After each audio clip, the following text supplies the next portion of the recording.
El sindicalismo que nació en Europa después de la Segunda Guerra Mundial creo que está viviendo ya sus últimos días, por así decirlo, no tanto porque vaya a desaparecer, sino porque está perdiendo importancia. ¿Qué es lo que ha llevado a esto? En primer lugar, que toda su estrategia se ha estado basando en el gran acuerdo social que daba pie al estado del bienestar, pero ese acuerdo social, ese pacto social que ha sido la estrategia seguida por el sindicalismo europeo, toca su fin en el momento en que ya no ha sido necesario, desde los años 80 aproximadamente, para el propio capital, para la reproducción del capital, para la ampliación de la ganancia, vamos a dejarlo ahí. Y ha ido perdiendo importancia porque no ha sabido encontrar cuáles eran las nuevas funciones en ese contexto. Ha acabado la política de acuerdo social por la contraparte. Esto se produce de manera diferente en cada uno de los 4 grandes modelos que hay en Europa de sindicalismo. En el caso concreto del sindicalismo latino, que tenía una raíz muy importante como sindicalismo sociopolítico, reivindicativo, nacido de luchas, con una importante bagaje atrás, creo que lo fundamental es que ha pasado a ser una pieza de la institucionalidad que no pone en cuestión el statu quo, se ha empotrado en el aparato de Estado. De alguna manera se ha empotrado en el aparato de Estado. ¿Eso qué hace? Hace que haya estado indefenso ante 2 grandes problemas. Primero, cuando vino la crisis, no supo responder.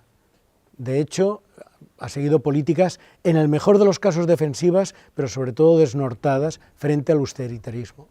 Y lo segundo, cuando ha crecido en la conciencia de la población, porque ha crecido el problema del ecocidio, del cambio climático, sigue aferrado a un acuerdo, a un pacto productivista con las grandes petroleras, con la gran petroquímica, con la gran industria más contaminante, con lo cual no tiene independencia para poder prefigurar un modelo productivo alternativo. Y si un sindicalismo no tiene la idea de qué producir, qué no producir y cómo producirlo, pierde fuerza política en la sociedad en la que vive. ¿Eso qué ha originado? Pues ha originado un sindicalismo en el que cada vez más la afiliación es pasiva, es receptora de servicios, cosa que está bien, pero no es protagonista de las decisiones. Cada vez más se ha ido independizando la dirección de la afiliación y cada vez más esa dirección ha empezado a tener intereses propios, precisamente como elemento subalterno de la burguesía y como elemento subalterno del propio Estado. Mientras el capitalismo, y con esto resumo cuáles son los retos más importantes, ha cambiado sustantivamente su forma de organización de la producción, el sindicalismo todavía está con los modos de organización del siglo pasado. No ha sabido adaptarse a empresas en red, a empresas que tienen varias titularidades jurídicas, que mantienen convenios diferentes según tipos de trabajadores.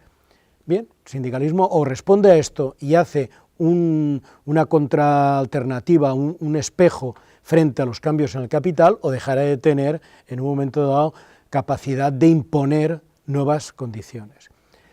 ¿Cuál es el gran reto del sindicalismo?